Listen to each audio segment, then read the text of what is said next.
Grije voda Radovane. Vuki pravi jedan posebni čaj. Kaže da ovo liječi sve bolesti. Smrekine grančice.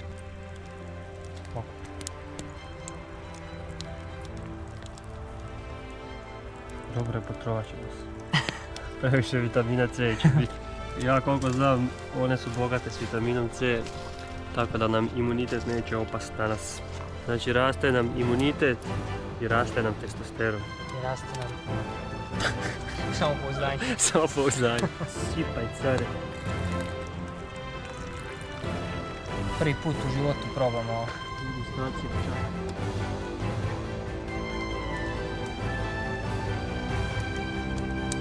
Ovo je dobro. To je jako dobro. Boja, ja bih rekao pišak, blaga pišak.